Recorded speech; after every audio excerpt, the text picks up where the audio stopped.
This is probably the most fun I've had with a team in a long time. And that's no shot at anybody else. It's just, this team is filled with guys. Like, literally, Dylan was chasing me off the field, like, almost cussing at me because I wouldn't let them have any more plays. I said, you get 40 plays today? They got to 41.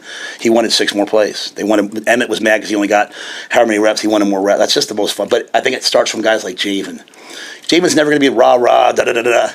But, man, he's going to walk around that locker room on mornings where you have to get here early with that beaming smile and that joy and not taking things for granted. And that's the biggest difference from last year's team to this year's team. Last year's team was a lot of times like, why are we doing this? Why are we doing? Well, my friend at so-and-so says we don't have to do this. And now I want the guys being like, hey, we do more than everybody else, and we're proud of it.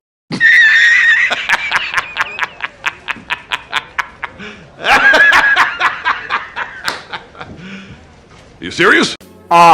Optimistic Rhule strikes again. Better known here on this channel as Rhule the Fool. Once again, Rhule the Fool is talking like a used car salesman when talking to the media. This is Sports Guy talking that you guys are watching and listening to.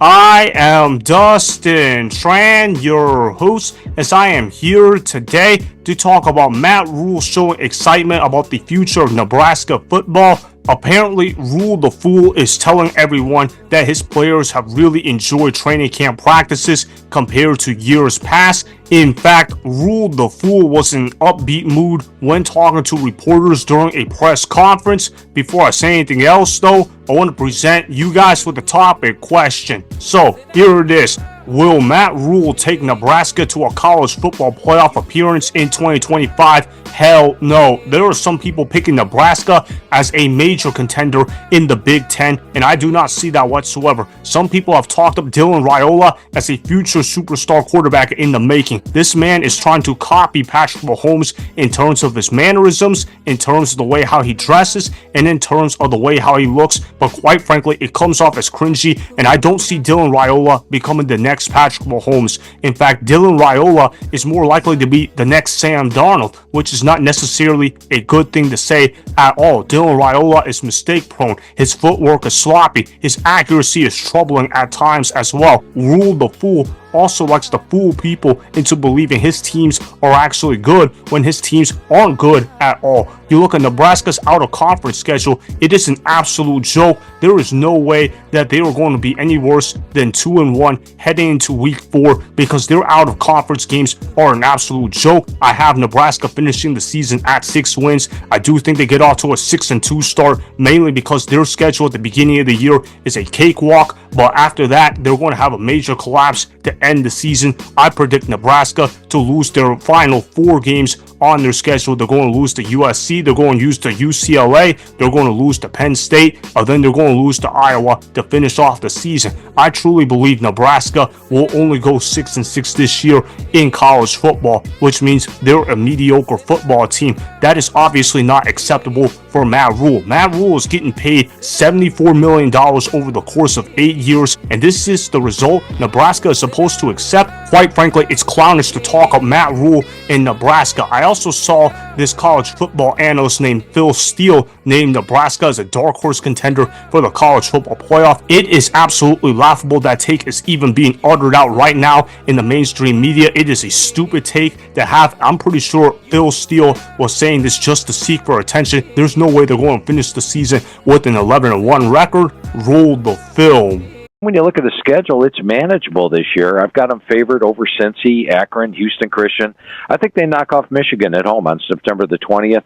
And then they Michigan State at home. At Maryland's winnable. Minnesota's going to be a tough test. Fleck has got an underrated squad there. I rate that one a toss-up. I rate the USC game a toss-up at home. You know, USC was basically 5 plays away from being 11-0 last year. They lost 5 really tough, close games. I don't know if Nebraska fans know anything about losing close games, but it comes up quite a bit around here, Phil, you jokester. Why are you bringing up old stuff, Phil? But that was USC last year. 5 close losses, or they could have been 11-0. But other than that, I mean, at Penn State's the only game I have them a true underdog in all year. So I think Nebraska's a legitimate, when I say surprise team, that means a playoff contender. And I think the Michigan game, the Minnesota game, and the USC game are your 3 key games to determine whether or not this team has a shot at making the playoff this year. What you just said is one of the most insanely idiotic things I have ever heard. At no point in your rambling, incoherent response were you even close to anything that could be considered a rational thought. Everyone in this room is now dumber for having listened to it. I award you no points, and may God have mercy on your soul. Exactly. Phil Steele must have been on drugs, or he was paid by Matt Rhule to say those things, because there is no way an objective college football analyst would be saying Nebraska is a dark horse contender to make the college football playoff. Has he not even seen the teams in the Big Ten to begin with? How are they going to be better than Ohio State? How are they going to be better than Penn State? How are they going to be better than Michigan? How are they going to be better than Oregon? That's already 4 teams I gave you right there. And obviously the college football playoff is not going to take more than 4 Big Ten teams in the college football playoff. They might not even take more than 3 teams in there. And obviously Nebraska is not up there in terms of being a very good Big Ten team. I'm not even sure if Nebraska is even better than half the teams in the Big Ten. That's how low I am on Nebraska. Nebraska got worse on the defensive end of the field. They've lost a lot of players in their defensive line. I know on offense they made 2 new additions from the transfer portal. I don't expect them to be great though, because they're not exactly big name players. Nebraska also has an offensive philosophy that will be changing in 2025. They hired Dane Holgorsen to be their new offensive coordinator.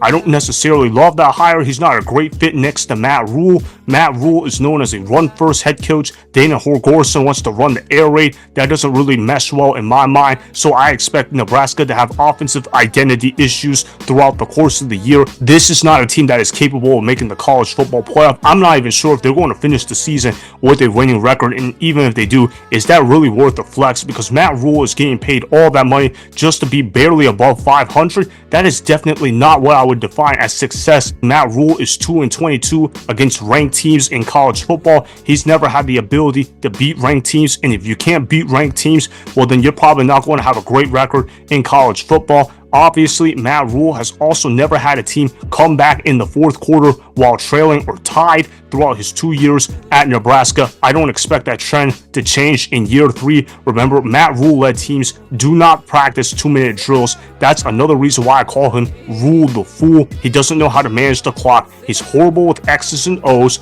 and he doesn't put players in position for success. Rhule the Fool is getting paid all that money to be worse than Lincoln Riley. He's getting paid all that money to be worse than Brian Kelly. And those 2 guys I just listed right there are massively overpaid in college football, yet those 2 guys are better than Rhule the Fool at his craft, which is problematic in and of itself. I predict Nebraska will finish the season with a 6-6 record. Their losses will come to Michigan, Minnesota, USC, UCLA, Penn State, and Iowa. Therefore, I don't really see Nebraska having a successful season. I expect them to either stay the same, maybe get slightly better, but in terms of making actual progress in the Matt Rhule era, I just don't see that happening whatsoever. Raiola is going to continue being a turnover machine, and their defense is going to take a step back. Rhule the Fool will continue to be exactly that. There is no way Nebraska is going to be a major contender in Big Ten football. I just don't see that happening. So that is why Matt Rhule will not take Nebraska to a college football playoff appearance, as I expect Nebraska to finish the season with a 6-6 record based on their schedule.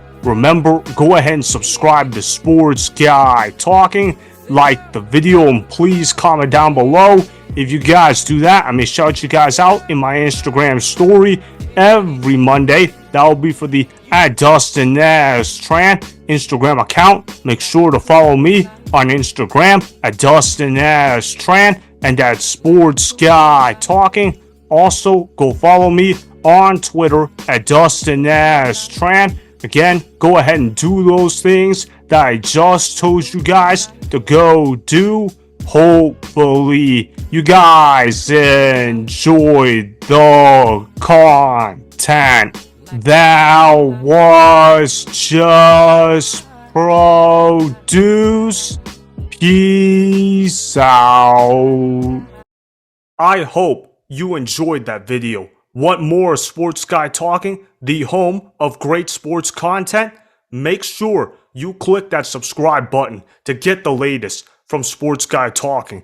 Go ahead and like the video, comment down below, check the description box on the video in order to follow my Instagram and Twitter. Also, be sure to check out more of the best clips from the YouTube channel, Sports Guy Talking.